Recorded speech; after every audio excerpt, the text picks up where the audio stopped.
आज ये जो धरने प्रदर्शन का हम लोगों ने प्लान किया था, क्योंकि गर्मी बहुत है तो हमने ये प्लान किया था कि सिर्फ विधायक साथी, पार्षद साथी और संसद के हमारे साथी आए और एक मैसेज जो है दिल्ली में बैठी केंद्र सरकार को दिया जाए कि जो देश के करीब 24 लाख बच्चों के साथ इस बार हुआ है वो एक बहुत बड़ा धोखा है।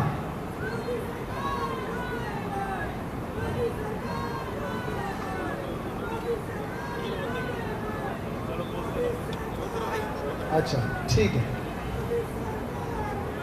जो लोग मेडिकल की तैयारी कर चुके हैं वे लोग जानते हैं कि प्री मेडिकल टेस्ट MBBS के कोर्स में एडमिशन लेने के लिए जो टेस्ट लिया जाता है उसमें 12वीं के बच्चे हिस्सा लेते हैं। करीब आप समझ सकते हैं 16 साल, 17 साल, 18 साल की उम्र के लड़के लड़कियां इस एग्जाम को देते हैं और 16-16 घंटे, 18-18 घंटे की तैयारी दिन की करते हैं।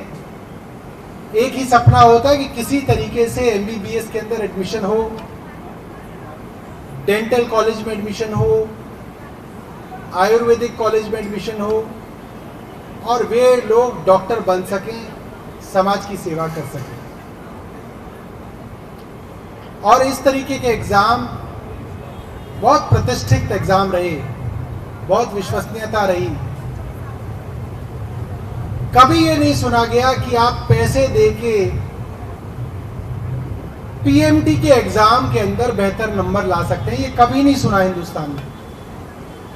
ये तो जरूर सुना गया कि आप प्राइवेट सीट ले सकते हैं, प्राइवेट कॉलेज में मैनेजमेंट कोटा ले सकते हैं, मगर PMT के एग्जाम में, नीट के एग्जाम में आप पैसा देके अच्छी रैंक ले सकते हैं, ये बात हिंदुस्तान में पहले कभी नहीं सुनी गई। और हिंदुस्तान की शिक्षा प्रणाली, यहाँ की MBBS, यहाँ की सुपर स्पेशलिटीज, यहाँ की पोस्ट ग्रेजुएशन, सब चीजों की इतनी प्रतिष्ठा है कि पूरे दुनिया में हिंदुस्तान के डॉक्टर, हिंदुस्तान के स्पेशलिस्ट, इनकी बहुत भारी डिमांड है। दुनिया भर के अस्पतालों में, चाहे वो अमेरिका हो, यूरोप हो, UK हो, सब जगह भारतीय डॉक्टरों की एक बड़ी डिमांड मानी जाती है।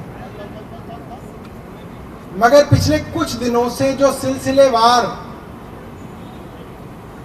अलग अलग राज्यों से खबरें आ रही हैं, गुजरात में गोधरा से खबर आई, उत्तर प्रदेश से खबर आई, बिहार में पटना से खबर आई कि 5 मई को जो नीट का एग्जाम था उससे एक दिन पहले अलग अलग राज्यों के बच्चों का, जिनका सेंटर पटना के पास था, उस सेंटर के अंदर नीट एग्जाम से एक दिन पहले बच्चों को सेफ हाउस में लाया गया। यानी कि एक ऐसी जगह उन बच्चों को इकट्ठा किया गया जहां पे उनका किसी और से कोई कम्युनिकेशन ना हो, उनसे फोन ले लिए गए, एक दिन पहले क्वेश्चन पेपर देके उनकी तैयारी कराई गई, उनको अपनी गाड़ियों में बिठा के एग्जाम सेंटर तक ले जाया गया, उनको एग्जाम दिलाया गया और उसमें से बहुत सारे बच्चे नीट क्वालिफाई कर गए, नीट का एग्जाम पास कर गए। ये बात बिहार पुलिस ने कही है। 30 लाख से 50 लाख तक रुपया लिया गया नीट के क्वेश्चन पेपर को देने के लिए। गुजरात के गोधरा में जो हुआ वो उससे भी आगे निकल गया। जहां पे एग्जामिनेशन सेंटर था, उस एग्जामिनेशन सेंटर के डिप्टी सुपरिटेंडेंट इस भ्रष्टाचार में शामिल थे। उन्होंने बच्चों को कहा जिन जिन बच्चों से पैसे लिए गए उनको ये कहा गया कि अगर आपको कोई एग्जाम में कोई क्वेश्चन का आंसर ना आता हो तो उसको खाली छोड़ देना, ताकि बाद में टीचर वहां पे उस क्वेश्चन पेपर के हिसाब से आंसर शीट को भर के दे दे। ये मामला भी गुजरात से सामने आया और इसमें भी लाखों रुपए बच्चों के मां बाप से लिए गए। मेरा मानना है कि केंद्र सरकार सब कुछ जानती है और इतने बड़े भ्रष्टाचार को छिपाने की दिन रात कोशिश कर रही है। और हमारी यहां पे मांग है कि केंद्र सरकार अपनी जिम्मेवारी सुप्रीम कोर्ट पे ना डाले। जो काम सरकार को करना है वो सुप्रीम कोर्ट को क्यों करना पड़ रहा है? ये क्यों बार बार कहा जा रहा है सुप्रीम कोर्ट करेगा? जांच कराना तो सरकार का काम है। जब केंद्र सरकार ने नहीं किया तो छात्रों को सुप्रीम कोर्ट जाना पड़ा। जब केंद्र सरकार भ्रष्टाचार को छिपाने की कोशिश कर रही थी तो लोगों को सुप्रीम कोर्ट जाना पड़ा न्याय के लिए। तो हमारा ये मानना है कि केंद्र सरकार इसकी जांच कराए, स्वायत्त जांच कराए और इस जांच की मॉनिटरिंग सुप्रीम कोर्ट द्वारा की जाए, ताकि इसके अंदर दूध का दूध पानी का पानी हो। और ये मामला सिर्फ 24 लाख बच्चों का नहीं है। ये 24 लाख बच्चे तो वो है जिन्होंने इस बार एग्जाम दिया है। 24 लाख बच्चे वो भी हैं जो इस वक्त 12वीं में हैं, जिनको कुछ महीने बाद ये एग्जाम देना है। उनके मां बाप परेशान हैं। 11वीं के बच्चे जो 1.5 साल बाद इस एग्जाम को देंगे उनके मां बाप परेशान हैं। 10वीं के बच्चे परेशान हैं, मां बाप परेशान हैं। 2 साल बाद उनके बच्चे जिस एग्जाम की तैयारी कर रहे हैं उस एग्जाम का भरोसा नहीं है कि वो पढ़ाई करने पे उसमें नंबर आएंगे या 50 लाख रुपए देने वालों के नंबर आएंगे। ये बहुत बड़ी बात है। वो बच्चे अब क्या सोच के तैयारी करेंगे? 18 घंटे तैयारी करने वाला बच्चा आज एडमिशन नहीं ले पा रहा। 50 लाख रुपए जिसके मां बाप दे दे, उसको क्वेश्चन पेपर मिल गया, वो डॉक्टर बन जाएगा। और वो डॉक्टर बन जाएगा तो वो क्या इलाज करेगा?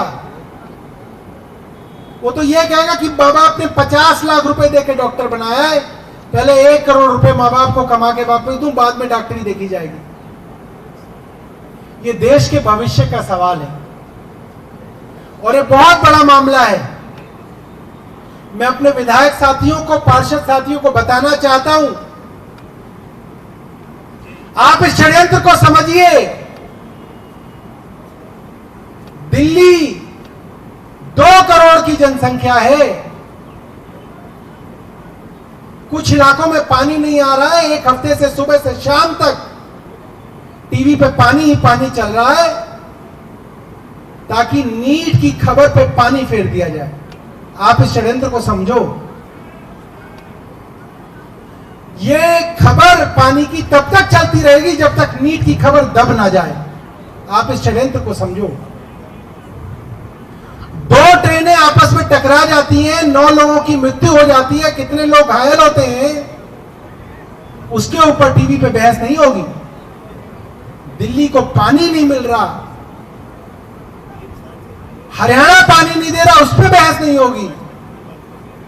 केंद्र चुप बैठा है, इस पे बहस नहीं होगी। कहीं पे भारतीय जनता पार्टी एक वीडियो बना देगी कि देखो पानी लीक हो रहा है, उस पर सुबह से शाम तक चर्चा हो रही है। ये बात हमको समझनी है और लोगों को समझानी है। जिस तरीके से 24 लाख बच्चों को धोखा दिया गया है, ये एक बड़ा षड्यंत्र है देश के भविष्य के साथ। और इसीलिए आम आदमी पार्टी कल देश के अलग अलग राज्यों में इसको लेकर धरना प्रदर्शन करेगी, ताकि अगर मीडिया ना भी दिखाए तो जनता तक आम आदमी पार्टी ये बात पहुंचा सके। बहुत बहुत धन्यवाद।